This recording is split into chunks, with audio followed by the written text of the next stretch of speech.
In today's video, I'm going to teach you how to add canvas in Divi Builder. By the end, you'll know exactly where to find the canvas controls, how to configure them, and how to set up a clean structure for your content. Start by opening the Divi Builder. You can do this on your site or in the official demo, but the key is to be in the Visual Builder so you can see changes as you make them. Once the builder loads on your home page, look to the top left area of the interface. That toolbar is your control center for page structure, and it's where you'll access the canvas options. In that top left panel, you'll see your main canvas. Think of the main canvas as the root workspace that holds your entire page layout. Locate it, then click directly on Main Canvas to open its settings and begin creating a new canvas. You'll be prompted to add a canvas name. Choose something clear and descriptive so you can recognize it later, especially if you plan to build multiple canvases. Good naming keeps your layout organized and speeds up future edits. Next, decide whether to make the canvas global.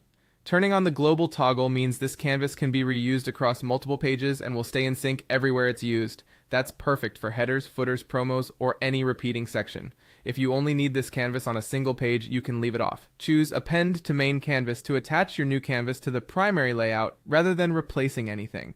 Appending ensures your canvas layers into the page flow where you expect it, keeping the overall structure intact. Set the Z index to control stacking order. Higher values sit on top. Lower values sit beneath. If this canvas needs to appear above standard sections or backgrounds, assign a higher Z index.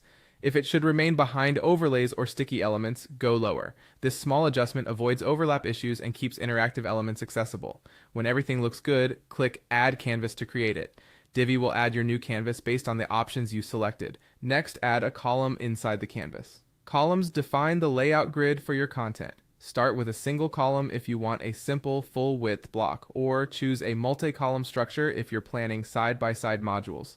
With the column in place, your canvas is ready for modules, design settings, and responsive refinements. That's it. You located the main canvas, configured the name, global behavior, append setting, and Z index, then finalized it and added a column to structure your content.